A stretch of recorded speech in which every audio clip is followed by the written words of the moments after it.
หรือบังจบបងមិនខត់ពុំងារឡើយសុំតាមចាងមេត្តាចុះត្រានត្រើយកុំយកបងជាឆ្លើយជន់ឈ្លីបេះដូងភក្តី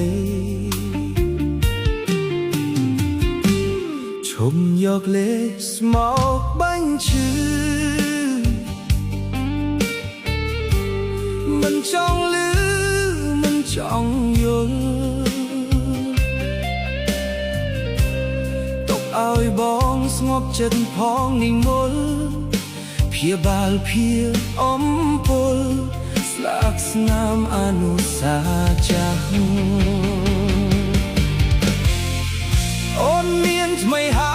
យមិនได้ត្រានត្រៃនៅចុងពីចៅថាបត់ពុំងារសាវ៉ាឲ្យស្រីក្រំចិត្តមានន័យយ៉ាងណាទៅស្រហូមិតបើបងខុសពិតបងទេជាអ្នកដើរចេញឈប់និយាយឈប់រំលឹកបើនៅគិតរឹតទៅផ្សាររឿងហួសហើយបងភ្លេចចុះជីវ៉ាបងសុខចិត្តក្រំគ្រាទទួលកំហុសគ្រប់យ៉ាង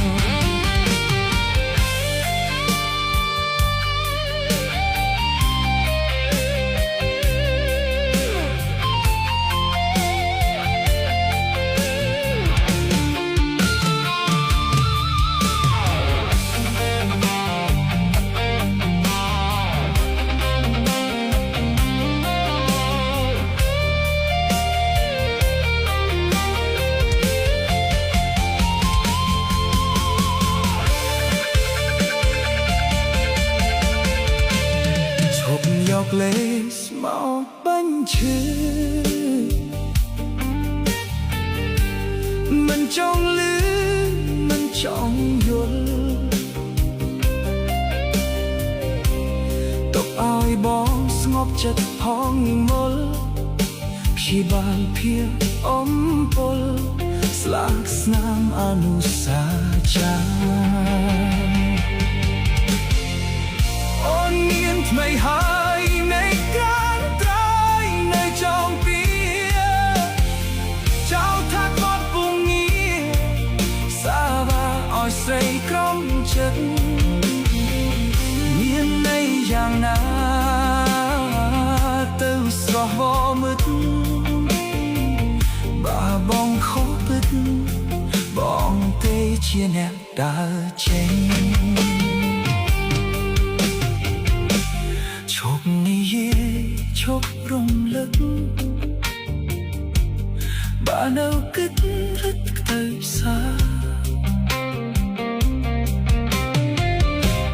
រឿងហួសហើយបងភ្លេចចុះជីវ៉ាបងសុខចិត្តក្រំគ្រាទទួលកំហុសគ្រប់យ៉ាងបងសុខចិត្តក្រំ